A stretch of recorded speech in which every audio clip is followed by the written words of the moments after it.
Hello students. So students, today we will start a new chapter, that is chapter 2, microorganisms, friends and foe.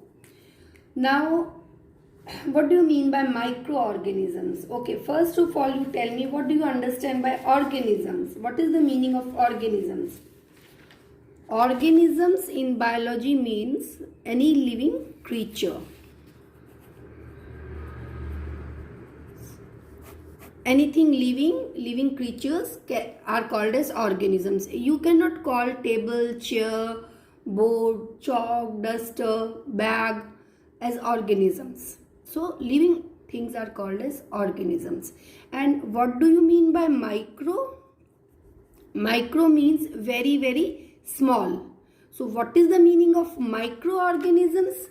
Microorganisms means, see here, microorganisms means living creatures which are very small. Okay, and you cannot see them with the help of your naked eye.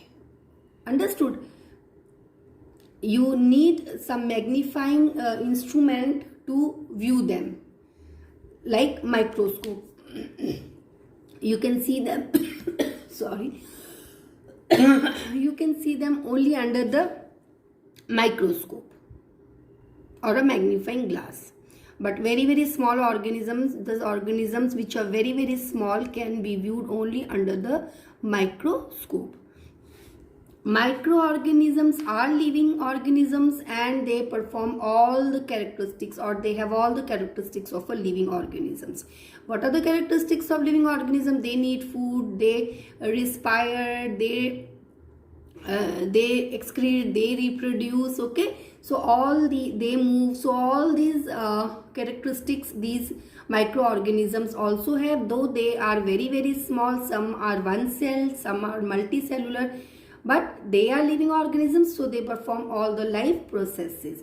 Microorganisms, friend and foe. Friend, they are friend because some of them are useful to us. Foe means enemy. They are enemy in the sense they are harmful to us because they have certain drawbacks also.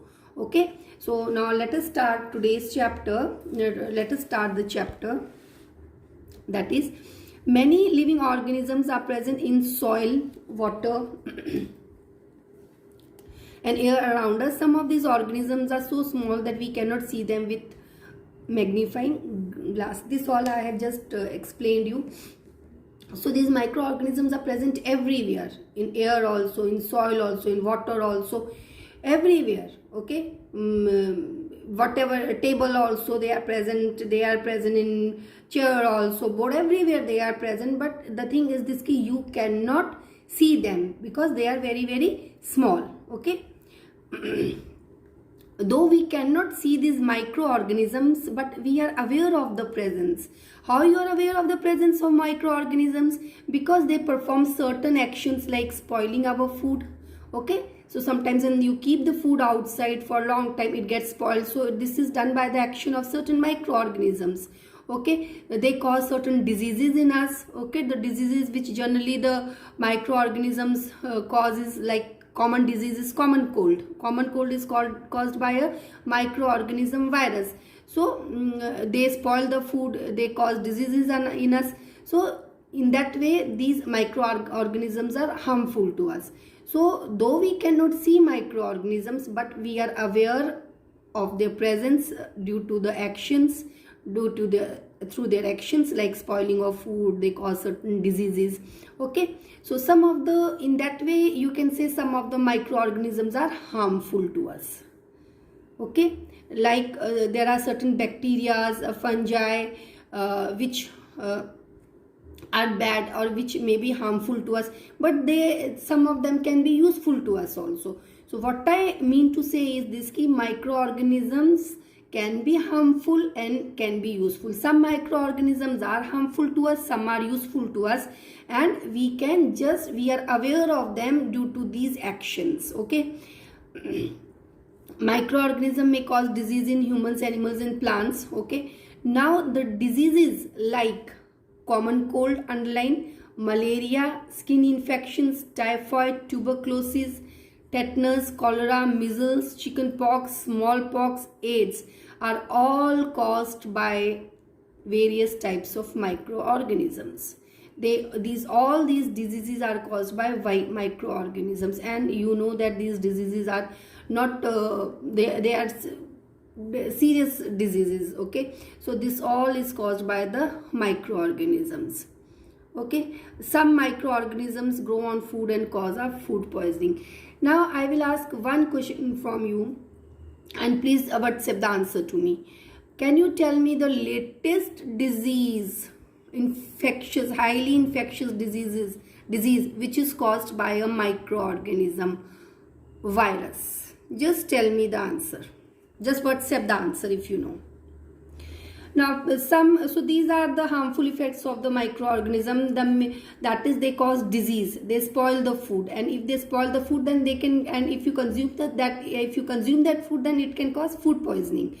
Now some of the microorganisms are also useful to us, like microorganisms like bacteria help in making food products such as curd and cheese. Now milk is converted into curd. How? By the action of a bacteria which is called as lactobacillus. Okay, so when a curd culture or a small amount or very little curd is added in milk, okay, so what happens, that curd contains lactobacillus bacteria, and it converts the milk into curd. So the lactobacillus bacteria, it converts the milk into curd. So this is the useful effect of bacteria, or useful effect of a microorganism. Bacteria is also a microorganism, virus is also a microorganism.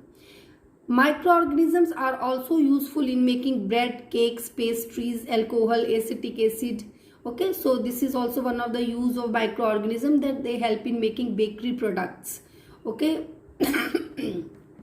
and some of the microorganisms, they are also useful in making medicines like antibiotics. Okay, very important. So antibiotics can be prepared by or are prepared by microorganisms. Some microorganisms decompose the organic waste of dead plants and animals into simple substances and clean up the environment. Now students, you know that all the organic matter, vegetable peels and all the things which contains carbon in it, okay, that what happens, that is converted into manure, compost, by the action of microorganisms only. Okay, so first two things happen. First of all, they clean up the environment. Second thing, that waste material is converted into a manure. Okay, and some of the microorganisms also help in fixing bacteria, nitrogen, like rhizobium bacteria we studied in previous chapter. Okay, so these are the uses of microorganisms. So microorganisms are very small, but they are harmful to us as well as they are useful to us. Okay, now students, there are large number of microorganisms, and we cannot remember all the microorganisms. We cannot remember the properties of all the microorganisms. So just based on the similarity of the properties, okay, some there are so many microorganisms. Some of the microorganisms may have same properties or same characteristics. Some may have another same properties which can be different from one group. Are you understanding? For example, there are large number of microorganisms. So some microorganisms, like so many micros, they may be having same properties, similar.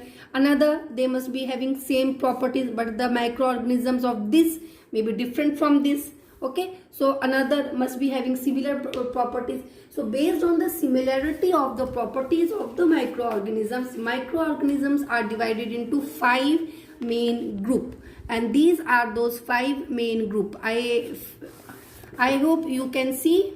Okay, so they are divided into these 5 main groups: microorganisms, bacteria. One group is bacteria, virus, protozoa, algae and fungi.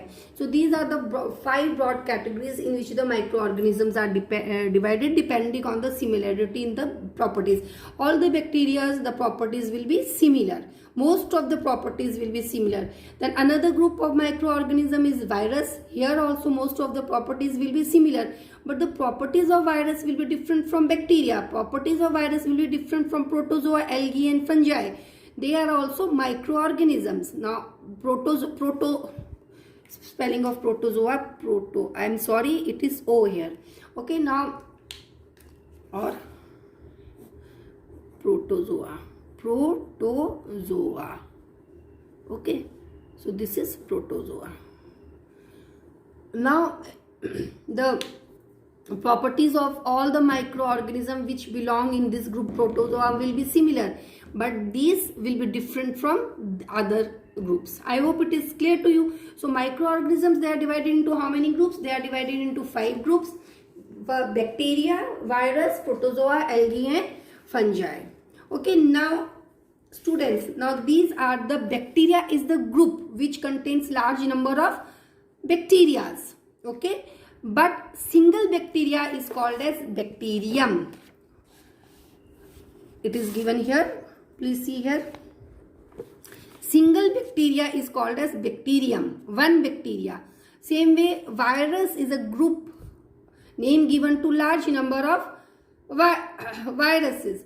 So singular it is called as virus. Okay, so viruses is a group. Viruses is a group and singular it is called as, one virus is called as virus. Understood? Protozoans, protozoan. So singular it is called as protozoa. Singular it is called as protozoa. I hope it is clear to everyone. So protozoan is a group which contains large number of protozoa and singular it is protozoa. Algae, it is a group, it includes large number of algae. Singular it is called as alga. It is called as ALGA. It is given here. See here. Okay, same way is the fungi. It is a group, not one. It includes large number. So singular it is called as fungus. What it is called? Please mark here. Fungus. Okay. Now we will study these groups one by one. First is bacteria. Students, bacteria are very small single-celled organisms which have cell walls but do not have an organized nucleus and other structures.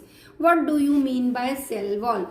Now, students, all the living organisms are made up of large number of cells. Cells are very, very small living units, you can say.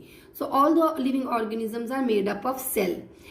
Now, structure of cell you will study later on, but this cell, mainly this cell contains 3 parts. Okay, suppose if this is a cell, outermost membrane of cell is plasma membrane. In the center there is one structure called as nucleus, and in the center there is some semi-fluid substance called as cytoplasm. In the nucleus lies the chromosomes which controls the characters.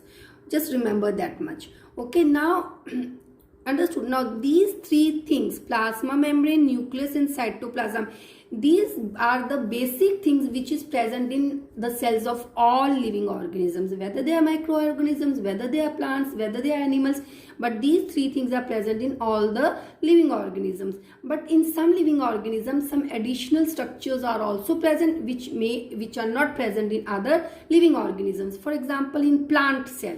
In plant cell, there is one additional structure called as cell wall, which is not present in animal cells. Okay, just remember this much. So bacteria, you can see here, this bacteria contains cell wall and do not have organized nucleus. Organized nucleus means in the nucleus, I told you certain that chromosomes are present. So organized nucleus means in bacteria, this chromosomes, it lies freely in the cytoplasm. In detail you will study in in chapter cell. Okay, So just remember, bacteria are small, they are single cell. Bacteria are not multicellular, means single cell, only one cell, and multicellular made up of many cells. Now we humans, if you take the case of humans or if you take the case of plants, we are multicellular because we contain, our body contains large number of cells. Okay, unicellular, one cell only. Okay, so this is a bacteria. Now bacteria are found everywhere, in air, soil, water, inside our body, outside our body, everywhere bacteria are found. Now since bacteria is a living organism, so it performs all, it has all the characteristics of living organisms, that it feeds also, move also, respire also, reproduce also. Okay, now based on the shape of bacteria, bacteria are of three types. Okay, based on the shape: spherical bacteria are generally round in shaped, rod shaped bacteria, they have this shape, and spiral means like this. Okay, so you can see here rod shaped bacteria, this is rod shaped bacteria, and you can say they occur singly.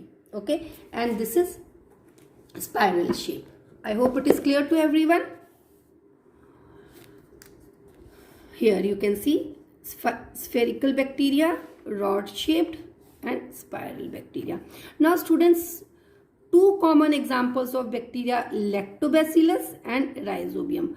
This lactobacillus bacteria, actually it converts milk into curd, and rhizobium bacteria, it is present in the root nodules of leguminous plants, which we studied in the previous chapter.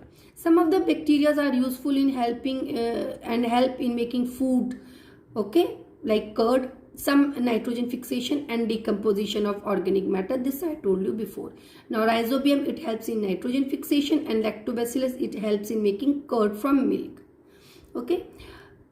On the other hand, there are certain bacteria which causes diseases, like some of the common diseases which is caused by bacteria. Okay, before we studied the common diseases caused by microorganism. Now the diseases which is caused by bacteria is cholera, typhoid, tuberculosis, diphtheria, whooping cough, and food poisoning.